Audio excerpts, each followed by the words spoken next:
Hey everyone, welcome back. I am Matt Ditchin with Commerce Communications in the Day 304, and we are continuing our exciting interviews here at Bridging Innovation Week here in Wheeling. I'm here with my next guest, Michele O'Connor. Michele, thanks for being here. Thank you. Michele, if you want to tell us a little about who you are, who you're with, and what brings you to Bridging Innovation Week this year. Well, I'm Michele O'Connor. I'm with the West Virginia Jobs Investment Trust, and we are the state's venture fund. We are a general fund, so we invest in West Virginia-based companies and help them start, expand, maybe go into a new sector. Been doing this for a dozen or so years, so part of the ecosystem, and has brought us to be here with Bridging Innovation.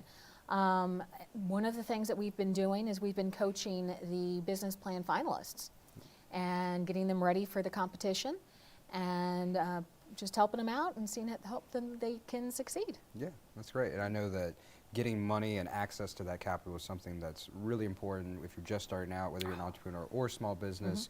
What's one piece of financial advice maybe you'd give to an entrepreneur or small business owner just starting out maybe this year?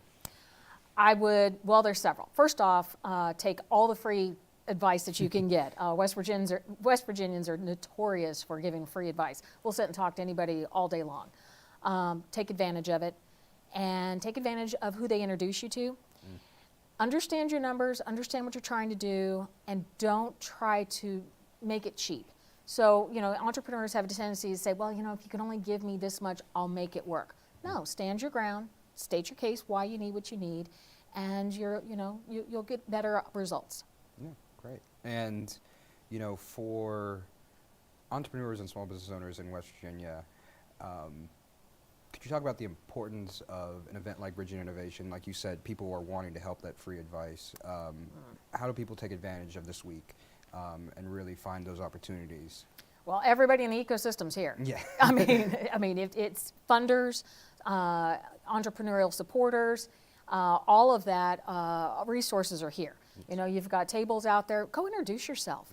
And if you think you want to meet somebody, you've seen them on LinkedIn or whatever, just ask somebody, hey, do you know so-and-so? Can you introduce me? That's the beauty of these conferences, and why I'm so glad they're back in person and not virtual. It's just that network. Take advantage of the network. Take advantage of meeting the people, and maybe just grab a business card and plan a follow-up. Just take advantage of everybody who's here. Yeah, absolutely. And I think that's one of the main important things about conferences like this is you get to connect with people who you normally wouldn't get to connect with. Right. And, taking that a step further, how do entrepreneurs and small business owners really take the knowledge that they get here and then apply it to their business?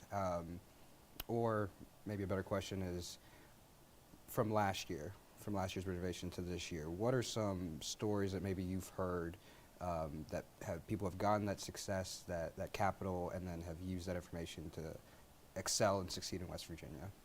Well, there's so many success stories. I think there's a panel later on this afternoon about success stories. So West Virginia Jobs Investment Trust is the program manager for a federal program that's the SSBCI dollars. It's the West Virginia Capital Access Program. We have taken what we know about the ecosystem, all of these resources, all of these connections, coaches, mentors, industry experts, pulled them together onto a bench and said, okay, you need this help, let's get you that help, this is what you need, you're great at this, continue to do that. And so we have launched our funding initiative 6 months ago. We have committed a little over $9 million in 6 months. Awesome. So there is an entrepreneurial spirit that is taking off. And the good thing is we have resources around them, be it technical assistance, be it funding, be it just mentorship, be it just a phone call in the afternoon to say, hey, does this make sense? And it's, if I don't know the answer, I'll connect you to somebody who does. Yeah. So I think that's what we've seen is they've really taken advantage of the system, the people, the networking, and we've all banded together and said, how can we help? Yeah, absolutely. And I think we spoke a little bit about as far as the people, we want West Virginians to succeed here. And it really is just a simple asking for help, getting the reassurance you needed or the funding or that connection that you may need. So as we're wrapping up, what are some ways that people, if they wanted to get in contact with you specifically about capital or funding, how would they reach out to you and your organization? They're more than happy to reach out to us on our website. We have a contact page there. It's wvjit.wv.gov. If you're interested in the Capital Access Program, there's a tab there called WVCAP, and I encourage anybody to learn more about it there. Awesome. All right, well, that's all the time we have. Okay. Thank you, Michele, for being here with us. Thank you. Thank you, everyone, for watching. We'll be back very shortly with our next guest.